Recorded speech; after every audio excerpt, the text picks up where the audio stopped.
Speaker, my question is to the Attorney General. Victim service organizations across the province are absolutely overwhelmed with requests for their services. Many are struggling to keep up with the sheer numbers, all while dealing with more complex cases, including victims of human sex trafficking. Halliburton Kawartha Victim Services in my riding received just $18,000 to hire someone under the Victim Quick Response Program last year.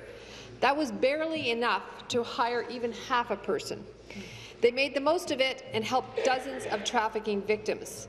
Unfortunately, this paltry amount was only one-time funding. They won't be able to continue their important work next year without a clear commitment from this government.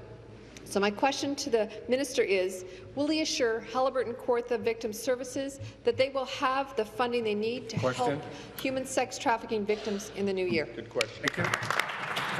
Thank you very much, Speaker. This is an important question, and I want to be very clear that the Ontario government is very much committed to helping victims of crime when they need it the most. Speaker, since 2003, our government has invested over $1 billion on vital services to support those who have been harmed by crime.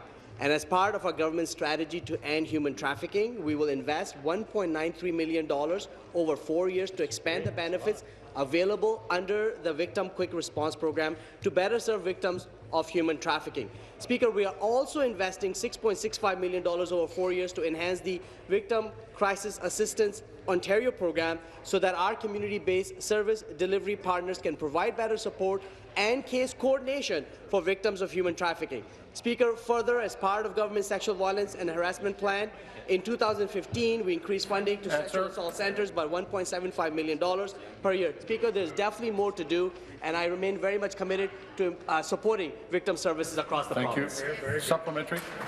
Well, I'm glad to hear the minister is committed, but you seem happy to throw small amounts, pots of money at the problem, hoping that it will go away.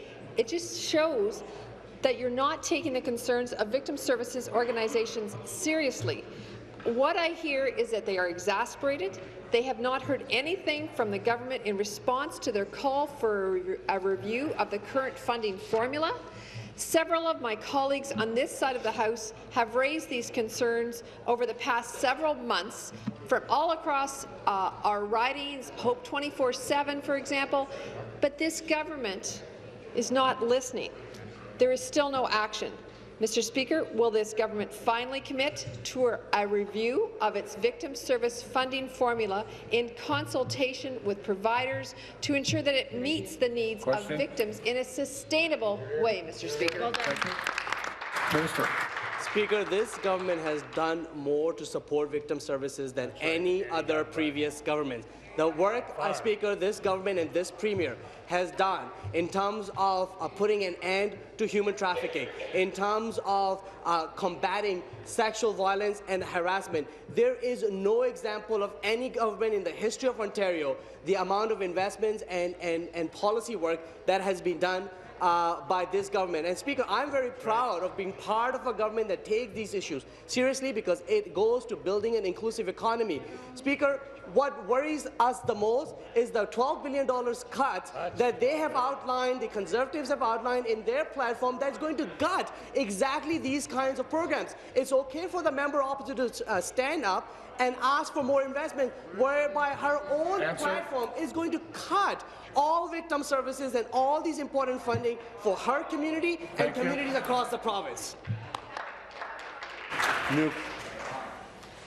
New.